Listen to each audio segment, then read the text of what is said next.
That's the whole point of doing the projects and doing the write-ups, is so you can share them far and wide with anybody you're interviewing with or you want to talk to or whatever. I put the link to my portfolio in my email signature now because I got sick of typing check out my portfolio, so I just put it in there. So that goes on every email I send. It's right there in my signature. Welcome to the Data Career Podcast, the podcast that helps aspiring data professionals land their next data job. Here's your host, Avery Smith. What's up, everyone, and welcome back to another episode of the Data Career Podcast. I'm your host, Avery Smith, and this episode, I'm pretty excited for you guys to listen. We are kicking off the month of March with an interview from Melissa Kings, who is actually a student inside of my bootcamp, the Data Analytics Accelerator. My original goal was just to get someone that was like more than halfway done in the program to try to give you guys a feel of what it's like being inside of a data bootcamp. Like, what do we cover? Is it worth it? Does she enjoy it? And stuff like that. And so I think Melissa, at the time when I talked to her about doing this, was in module 8. And since recording, she finished the final 2 modules. It took her about 2 weeks.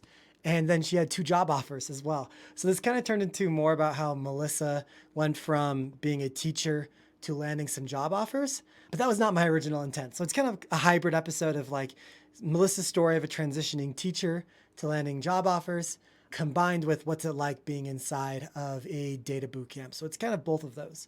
I'm excited for you guys to listen to what she has to say, kind of her insight into her journey, especially as, someone who's a busy mom, who has a job, who's a teacher. How is it going on this journey? I think it's a pretty interesting episode. Before we get into it, I just have a few things I'd love to plug. Number 1 is Avery GPT. If you haven't checked this out yet, please check it out. It is absolutely free. You can find it on my website. You can find it in the show notes down below. It's basically an opportunity where you can get a more career and data focused ChatGPT. So ChatGPT is awesome, obviously, use it all the time, but it's not very specific. It doesn't really know a lot about how to land your first data job. This is all about how to land your first data job, how to transform in your data career. So take a listen if you haven't already. The second thing is I am just about to release, by the time you're listening to this, it'll come out tomorrow, a program with Asa Howard. I interviewed Asa earlier in the podcast. He basically had no background in data analytics and was able to get multiple job opportunities by cold messaging people. And so what we've done, we've kind of taken his approach of cold messaging and his approach in the job hunt, and we've created a really awesome, short, impactful course. It's called the Job Hunt Shortcut. Geez, that's hard to say. Job Hunt Shortcut, and it's debuting tomorrow. We'll actually have the link for all that information down below. You guys can check it out. It's going to be awesome. It's going to be affordable, and I really think it's going to transform a lot of the ways that you guys are approaching the job hunt. Instead of just spray and praying thousands of resumes out there and getting all these rejections, we talk about a more targeted approach that's easier to do and it's more successful. So it's why not give it a shot, right? And it worked for Asa, it worked for me as well. So that is coming out, and I think you guys are really going to enjoy it. So be on the lookout on my LinkedIn for more content with Asa. And then down the road, I'm not gonna quite tell you what's coming down the road, but something is coming mid-March. Think Pi Day, March, okay? March 14th, something big is coming, and I'm really excited. I'm really excited for you guys. I've been working on this. Man, how long have I been working on this? Well over 6 months, probably about 9 months. And I haven't really told that many people about it yet. And I'm really excited for you guys to see it. It's not a course. It is a software. It's super fun. There's nothing else like this on the market. It's going to help you do better in interviews, practice your interviews. And I've already said too much. That's all I'm going to say for now. But that should be coming out in about 2 weeks on Pi Day. So mark your calendar right now for Pi Day. It's going to be a really fun day. We're going to have a lot of fun. And okay, that's all I'm going to say for now. Let's go ahead and hop into Melissa's episode. You guys can find the links for all that stuff I just told you in the show notes, the description down below. Check them out. We got some good free stuff going on, and always just trying to help you guys with your data career. Hopefully you guys are finding these resources helpful. Let's go ahead and get into Melissa's episode now.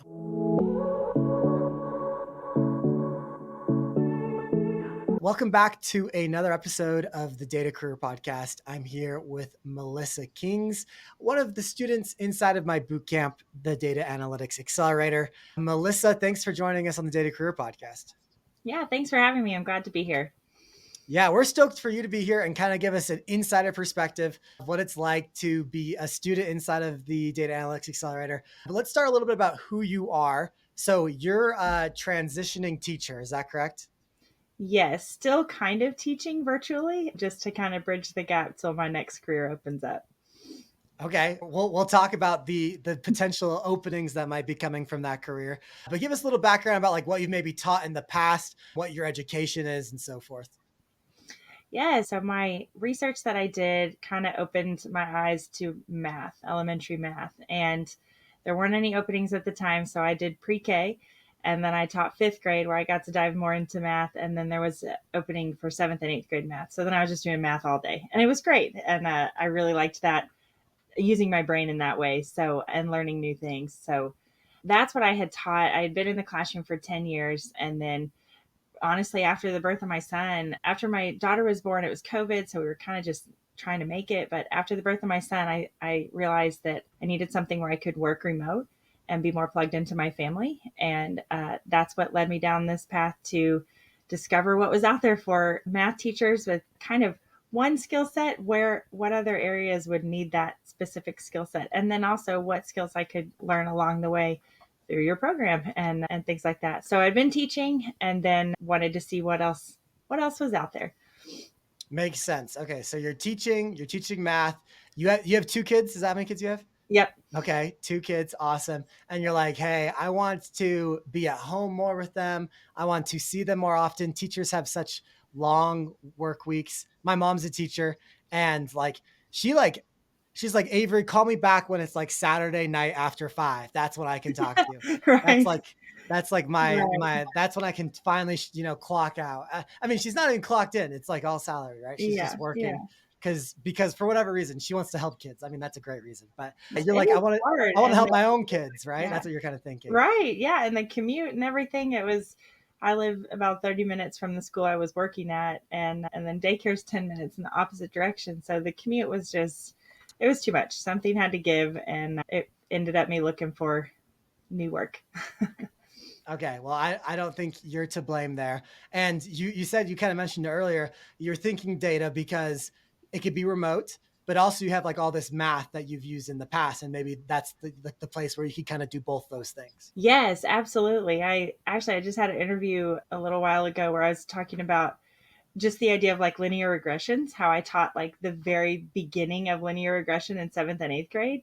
And then now it's like I get to talk more about what a mature grown up linear regression is and does, using my data skills and my data analytics skills. So it's kind of like I'm seeing both ends of the spectrum here, like from start to finish. So it's been really neat. But yes, definitely love of math, numbers, patterns, and any way I can make that understandable, any way I can help the numbers tell a story, is that's how I've really fallen in love with data analytics, to be able to tell that story behind what those numbers are. Awesome. And you're being a little bit humble. Melissa's had a lot of interviews in the last 2 weeks, maybe too many interviews, which is a good problem, and had several offers that we'll get into here in a second. And actually, when I originally asked you to come on the podcast, I think you were talking to one of those companies, but I don't think you were talking to the other company quite yet, or maybe you had just started. So a lot has happened in the last 2 weeks. Yes, like you said, almost too much. I got to keep them straight. For sure. That's a good problem to have, though. Yeah. So you're interested in becoming a data analyst. How do you stumble upon the Data Analytics Accelerator? How do you stumble upon me? Do you remember like the first time you ever saw my ugly face or read something I wrote or something like that? Well, okay, so I kind of found it through LinkedIn. I had a kind of just a general career coach before, and that was helpful for like kind of formatting resumes and how to navigate LinkedIn, just to get started, just that base level of coming from education. Nobody's on LinkedIn. So understanding that there's a whole wide world out there on LinkedIn and that there is a place for me in this world. And so I found you through Courtney Ballard, the another former math educator turned data analyst, with your help. So that was, I just would look at her page and look at her projects. I mean, just like, oh, someday I will make these projects. And and so I had done a data science course that I got through being a veteran spouse. and that was all paid for. So that was really great. But there were no projects and there were no analytics skills. That was really more data science oriented. So I watched the videos and I clicked along, and that was fine to kind of get a little bit, be able to participate in the conversation and know a little vocabulary. But as far as like making projects, and even more so like putting the projects out there for the world to see, I really loved what Courtney was doing with your help through the program. So that's how I found you, and I knew I wanted to do your program because I had vetted other programs. I'd done that data science one because it kind of fell into my lap, and so I did that one. But I was looking at other programs through other, like, even companies that are international and that kind of thing, and I know they have that they would assign you a mentor and that kind of thing. But what I really was drawn to was using LinkedIn in this way and making projects, having a portfolio to show. And then the community, like in the first lesson, they say, go find 10 people in data analytics and go friend them, like, or connect with them on LinkedIn. That is such a thoughtful way to just build up the community. So I was really looking forward to that support, and it has more than delivered on feedback and advice, and just even asking questions. Why won't my code run? That kind of stuff as well. So that's what drew me to, that's how I found you. And that's what drew me to your program over other programs. That's great. That's so good to hear. Yeah, Courtney's story is an awesome story, and I'm proud of you because you saw Courtney's profile and you said, "Yeah, I want my LinkedIn profile to look like that. I want to have a portfolio like that. I want to have projects like that." And you actually did something about it, because a lot Yeah. of people, will, see that and they'll be like, "Yeah, I want that too," but they won't really take action. And not only did you take action, you took massive action. You joined DAA, and now, actually, my guess, because Courtney kind of got, I won't call it lucky because Courtney's an amazing human being, but Courtney actually landed her job like halfway through the boot camp. And so he actually like went to work and didn't finish the boot camp. It's exactly like, I don't want people to finish the boot camp. I don't care about that at all. I just want Right. people to get jobs and, start working. So now you probably have more projects than Courtney now, which is amazing. Maybe. I know for a while in there, I started to like ask everyone around me for their data. Like, hey, can I just like analyze some of your data? Like, can I help you just be like a pro bono data analyst so I can learn and you can have some cool graphs? Like, can we just do this? And so my trainer at the gym, he had some data from a weight loss challenge, and I did that project kind of on my own. I did the LinkedIn project, extra, kind of that you had mentioned in the program as another project. That was really cool too, to see those numbers go through the roof too. So yeah, I started to accumulate projects and then kind of started to filter through, like, okay, which ones can I, like, this project you start is the best one if it's the one you're going to finish, kind of thing. I said that wrong, but you know what I don't remember the exact words, but I was like, okay, yeah, I have so many ideas for projects. Like, I gotta hone them in a little bit. So yes, that was really, really appealing, because, and that works too. If I can talk for a minute on that, when I had interviewed with a company like over the past month or so, and I sent them projects. Like, I said, oh, this role is marketing. Here's a project I did that focused on marketing, with the DoorDash one. Oh, here's a project that I did that focused on education. And I would send that, and they circulated it through their team. And they said, okay, we really want to talk to her, And so it was great to be able to say, yeah, here's my portfolio, but here's the specific project that you might be interested in, which has been really neat too, to analyze all the different data. Like, I didn't know anything about manufacturing data and, iron purity and all that. And so now to be able to say, okay, I may not know what your entire company does, but I've done a project in this space to a little bit, again, like, maybe have a seat at the table to, in, enter into this conversation, is really helpful. Coming from education, where it's, all is education, you get your feet wet in all these different areas, which is really cool too. So I know that was thoughtfully designed, and I really appreciated that.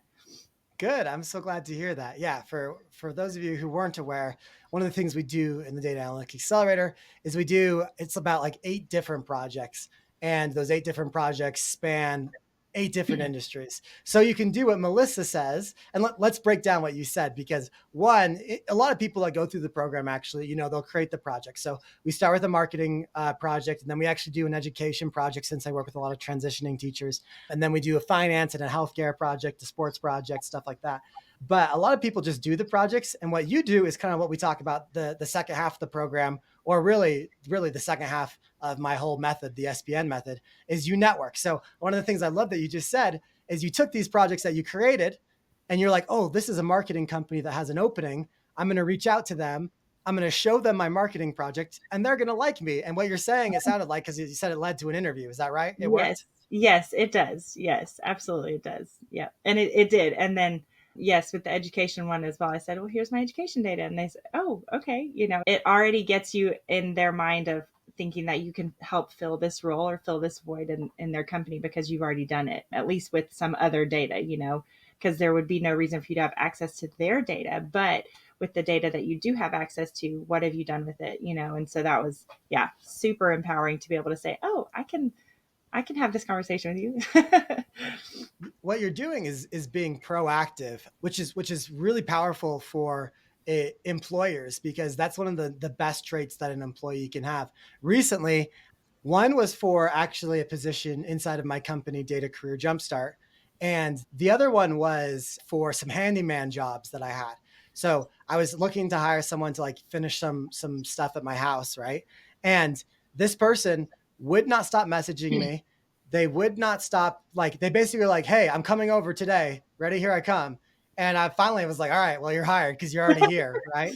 And then the other person that I was potentially going to hire for Data Career Jumpstart just started doing stuff.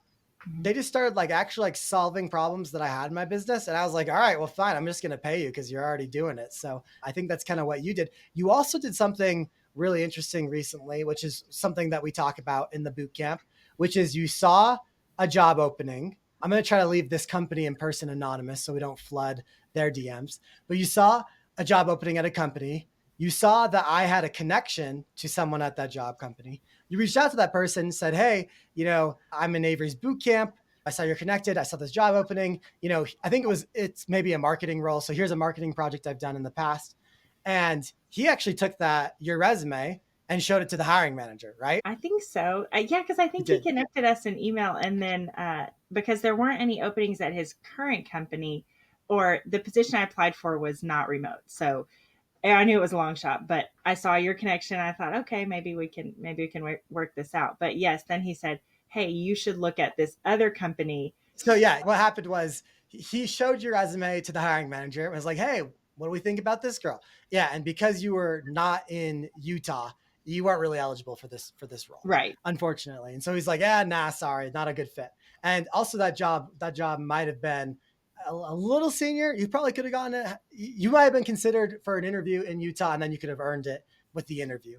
But regardless, that didn't work out.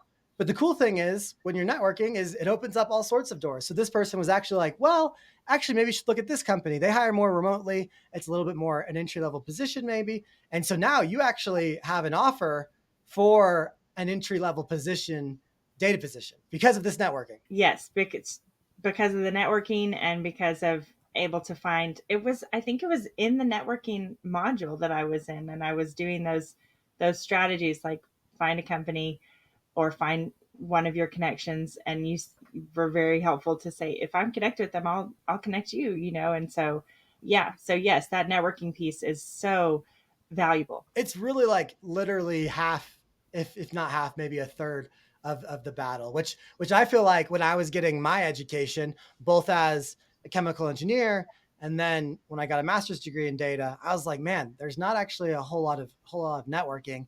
And when I look back at my last honestly, and this is coming from a position of one of luck and privilege. I'll totally admit that. But two, there's some hard work in there as well. My last 10 jobs, like it's all because of someone I knew. It's just Mhm. because, well, okay. One of my first job, I cold emailed like 20 people and I got like the worst job ever. And then I got a job because of someone I knew.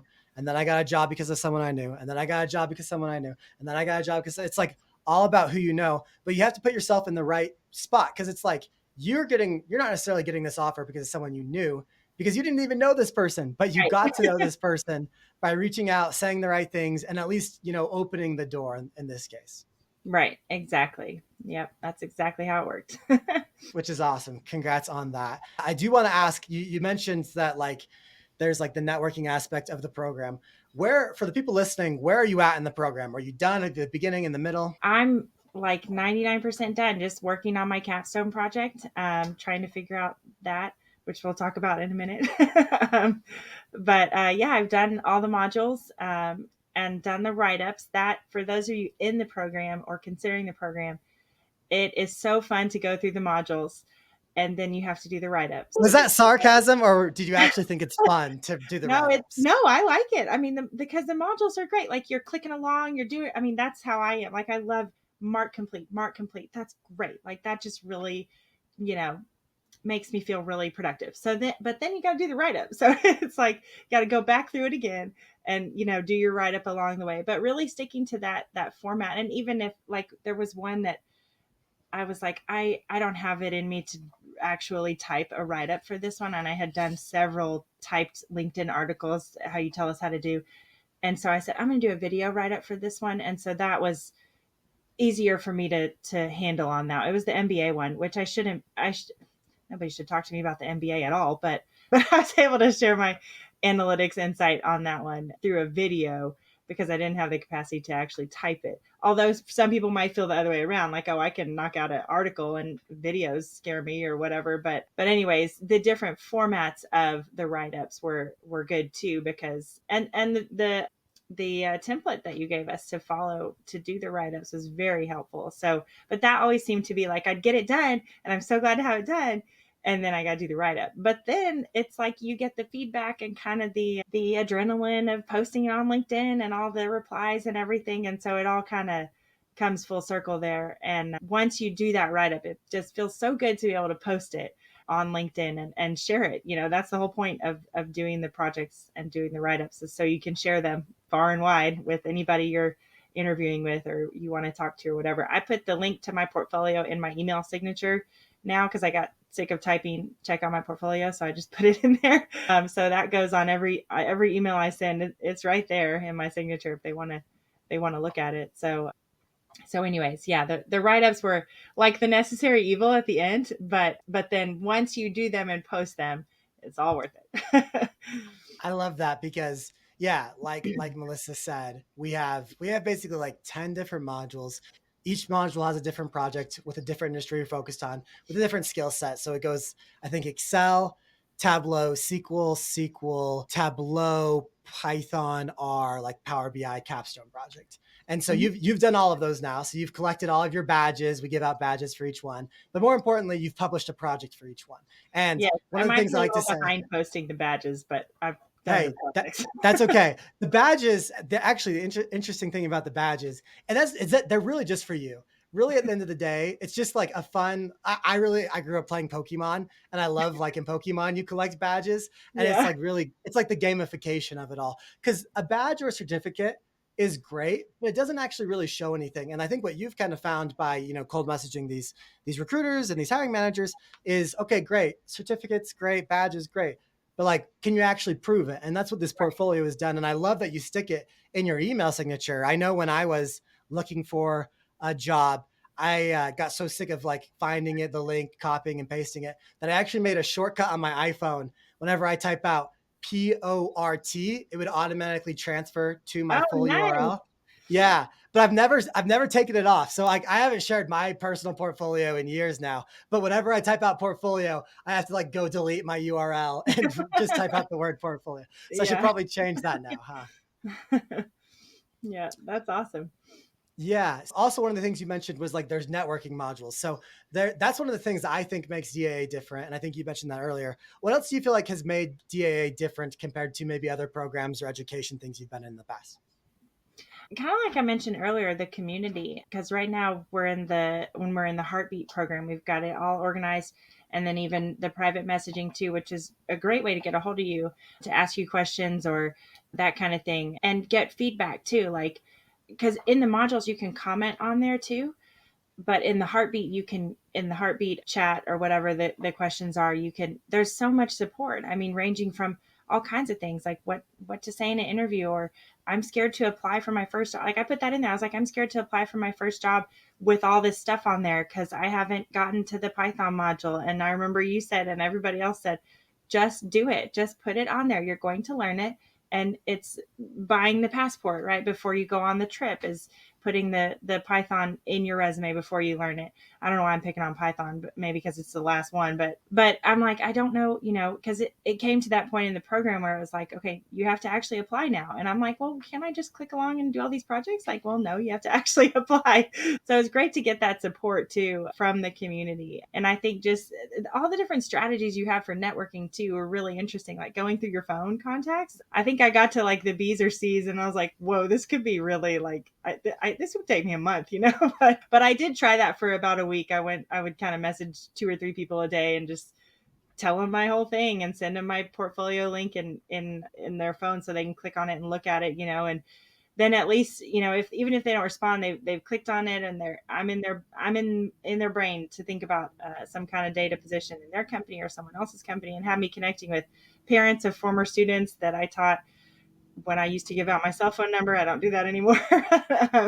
But I've messaged all kinds of people. I thought that was really neat too. So I tried that approach. So yes, definitely the networking, having a portfolio to share, and the community inside the Data Analytics Accelerator. I like that too, because I feel like I'm still part of it, even though I'm about to be done, because I just connected with another math teacher. And he actually told me, he said, you're the reason I joined the program. And I was like, oh my gosh. So I was so glad. And now he's posting it, got his Excel done, he got his Tableau done. So shout out to Alejandro, because you're killing it. So anyways, that it's just great to be part of that community, especially with educators wanting to see how else they can expand their impact on the world, and bridge their skills over to data analytics as well, because there is a place for you in data analytics. That's so awesome to hear. It's super fun because like I've been doing this for about 3 years now. And obviously I've gotten to see a lot of different people go through and land jobs and stuff like that. But I kind of forget a lot of it because it's like I'm not managing like thousands of people, but I'm managing hundreds of people, right? We have hundreds of people in this program, which I think is actually kind of the sweet spot for like an active community, because we get enough messages where it's like not a ghost town, but we don't get Right. too many messages that you can't like actually like sort through them all. I feel like it's actually a good amount. And we only have, so many people active at a certain time, but I've done this for a long time now that we're almost at like 500 students or something like that. And I always forget what I say to different people and who I said it to. And it's so fun to see the impact of, I totally remember you asking like, oh, like, I don't know Python. Should I put it on my resume yet? Like, I know I'm going to do this module. Should I care about it? And I was like, yeah, just do it and start applying, because you have to start applying. You can't just be doing the projects. And now you're receiving offers and like doing all these interviews. It's super fun to see that come to full circle.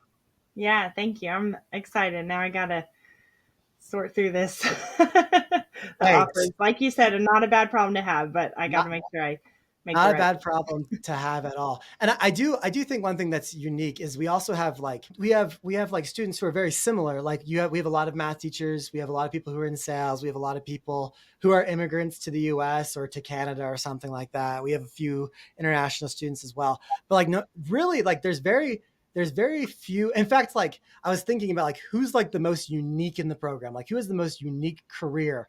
And I was thinking, oh, we have some airplane stewards, I think it's the right word. Oh, wow. But we have multiple. We have like 3. So I was like, oh crap, that's not even unique. So it's really fun to be in this community and like actually see, hey, I'm actually not on the weirdest career journey of all time. There's other Yeah. people similar to me.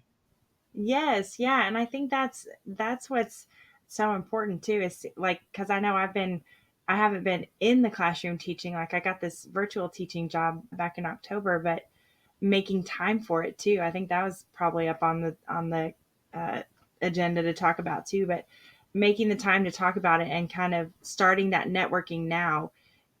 I mean, you can't wait till spring break for teachers. This is for all the teachers. Don't wait till spring break. Don't wait till summer. Just start it now, because with some of these companies, the hiring process is so slow, like Yep. so slow.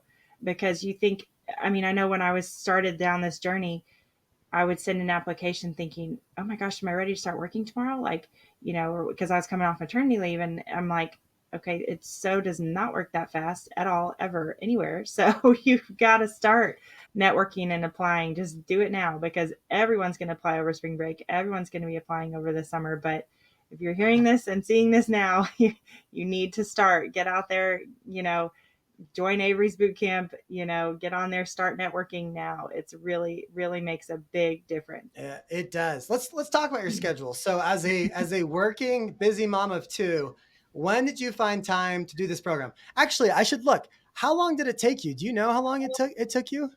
I had planned for 10 weeks. I was going to really stick to that, but I probably am more like 11 or 12 now. I started the week of Thanksgiving, if that gives any indication. You probably can find it quicker than I did. Yeah, I have November. Yeah, right before Thanksgiving, November 19th.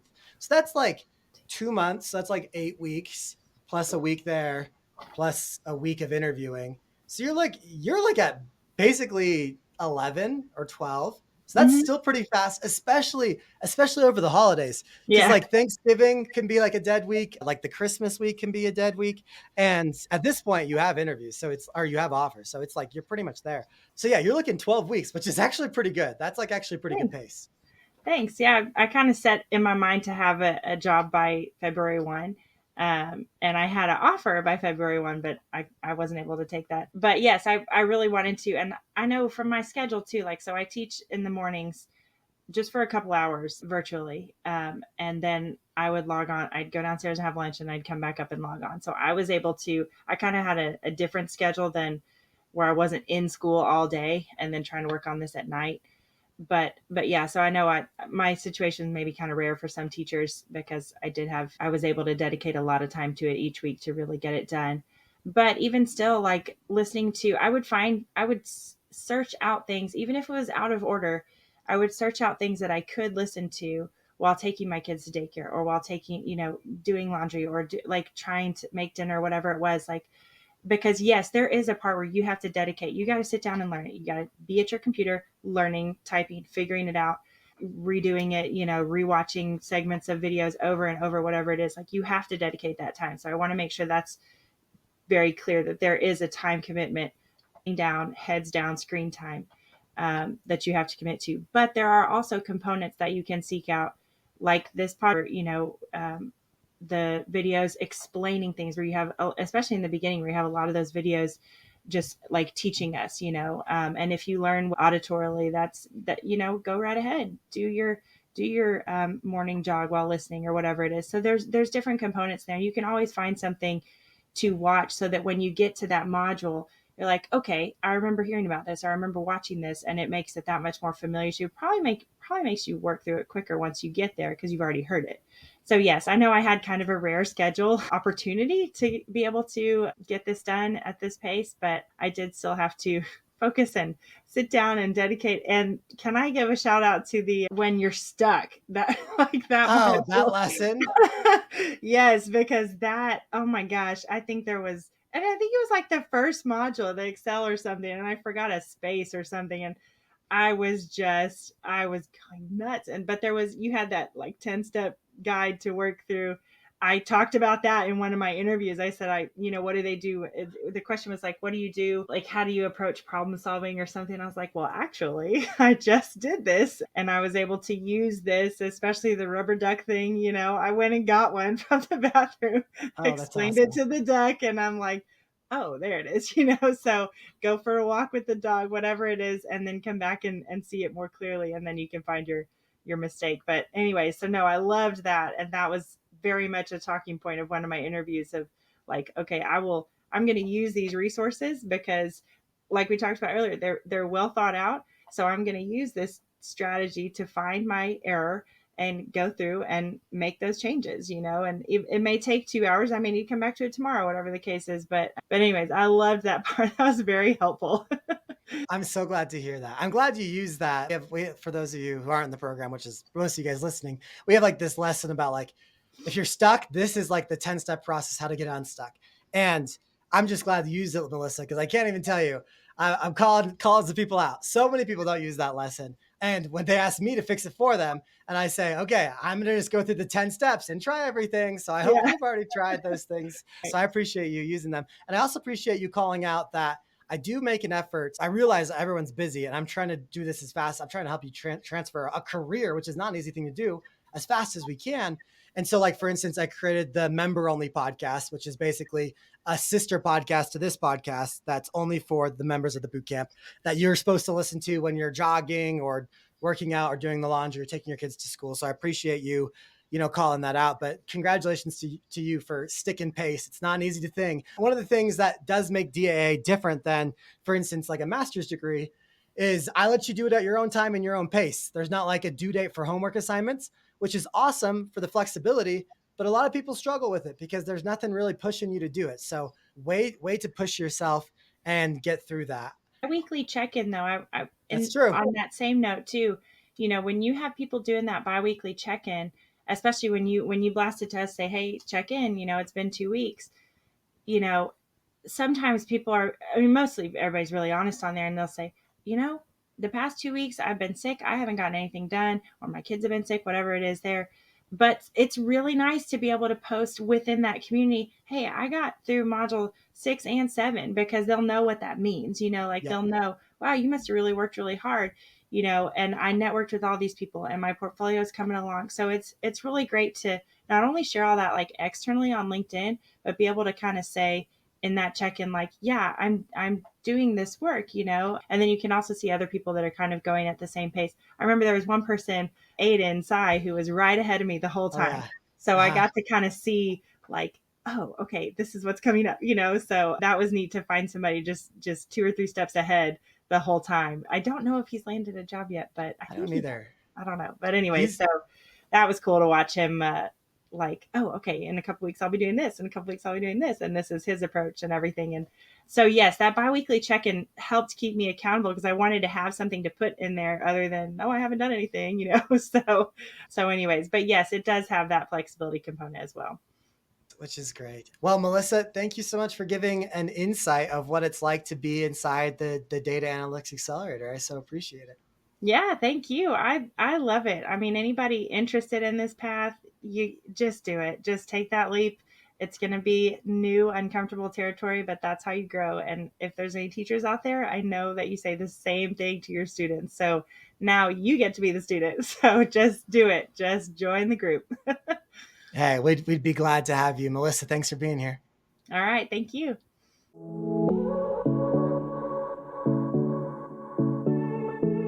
How awesome was Melissa? I hope you guys enjoyed her story and this episode.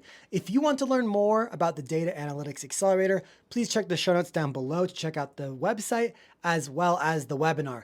The webinar, I'm going to teach you what skills you need to learn, how you can actually get paid to learn analytics, and how to find awesome jobs. And once you find those awesome jobs, how to actually land an interview and get hired. It takes about 45 minutes, and the majority of it is explaining that. At the very end, I talk about the bootcamp, and I'll explain everything that you need to know about what it's like to be a member inside the Data Analytics Accelerator, and maybe even giving you guys a discount. I don't know. You gotta check it out to find out. See you guys in the webinar. See you guys in the next episode.